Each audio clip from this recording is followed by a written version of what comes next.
I have danced from as far back as I can remember. And when I grew up, I wanted to either be an ice skater or a ballet dancer. Not that I'd ever seen a wheelchair user do either of those things as a child, but I was clearly going to be the first. So I danced. I danced and I sang. I danced in my grandma's bay window. I danced in the carport of our family farm. I danced on our next door neighbour's dining room table. I would dance for anyone who would watch, even the cows. And I discovered at a very young age that as a wheelchair user, someone with a visible difference, I was always being observed when I was in public. So I realised that potentially I was always going to be a performer, or I was always performing, whether an audience had bought a ticket or not.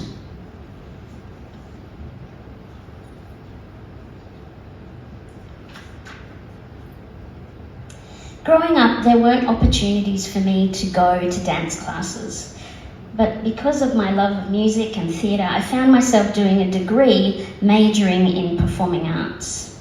And this is where I first encountered a formally structured dance technique. The class that I was in was learning Cunningham technique, and I hated it with a passion.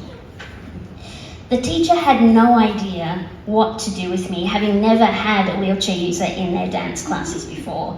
They would just say, "You go over there, Caroline, and make up your own version."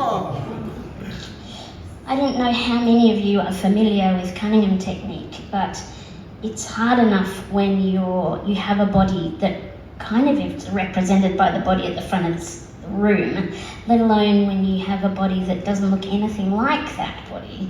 To try and make it replicate was very challenging. After finishing my degree, I had several admin jobs, as so many artists do. I did some more training, but I definitely didn't do any dancing. And one day I received a call out of the blue from Arts Access Victoria, inviting me to be part of a project called Movable Dance.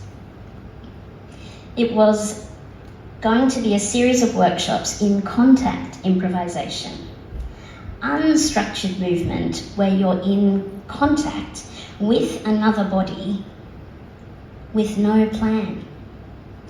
Now it's amazing. You're sharing weight, you're making it up, it's all lovely, unless you are a person who has osteogenesis imperfecta or fragile bones. It is not the wisest dance choice to make, but I did it anyway. Each week we were presented with a series of exercises that allowed me to learn the tools and to really explore this body and learn what it was capable of.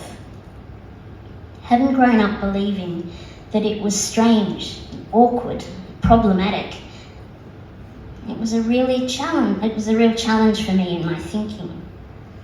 I was no longer at the side of the class trying to make my body do the things that it was never going to do.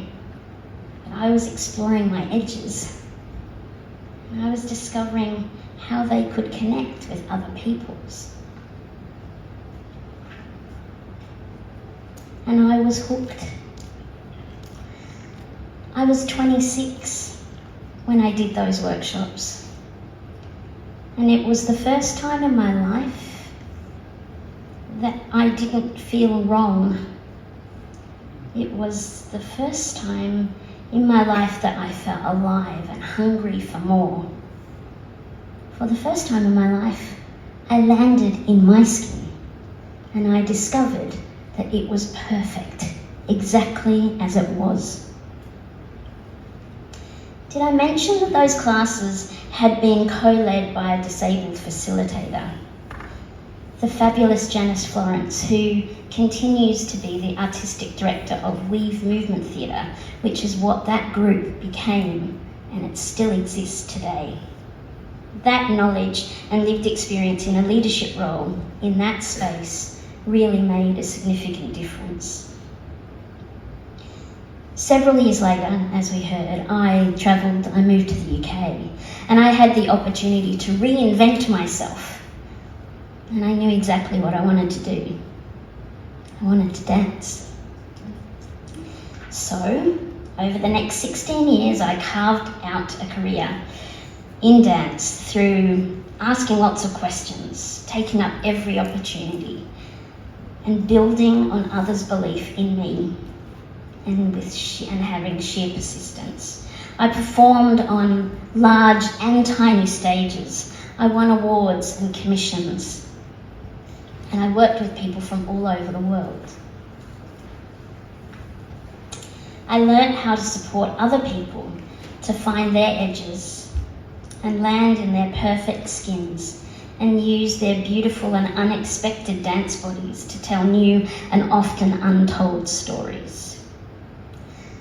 One of the people that I met was a young woman called Jodie. She was 15 and was coming to be part of a school holiday program that I was co-leading. And Jodie was sat on the side of the room with her arms crossed, looking very grumpy, as so many 15-year-olds do. And I just went over and said, "Hi, welcome." And she just looked at me and went, "I don't even want to be here, my mum's made me come." And I was like, "Okay, well, you're really welcome. I'm just going to go over there and we're going to start doing some dancing. And if you want to join in at any point, you are more than welcome. We would love to have you." Jodie did join in through the day and assured me at the end of the day that she'll be back the next day, and she was. And by the end of that week, she too was hooked. She wanted to keep dancing. And she is still dancing. We co-presented at a seminar several years ago, and Jodie, in her brilliance, said, "Whilst I can't dance like Beyonce, Beyonce can't dance like me either." And I was so immensely proud of her, and I just thought, wow, you've done it. You've landed in your skin too.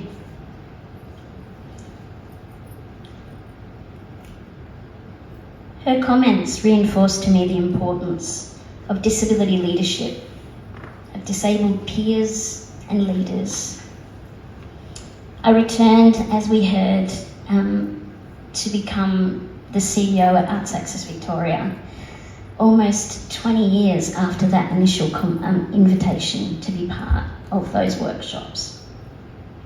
I've just left that role to return to dance. The reality is that most deaf and disabled people are experiencing something like my Cunningham class almost every day, as we are constantly encountering a world that wasn't built by us or with us in mind. Most of us still need an invitation to know that we are truly welcome as we are, and what we need is not problematic.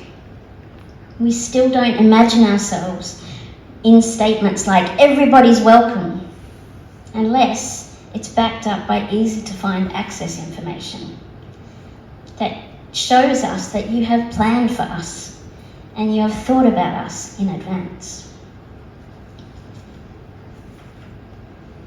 We need to be creating environments where everyone can be their whole selves and ask for what they need to thrive. And if we encounter these types of spaces, the outcomes could be miraculous.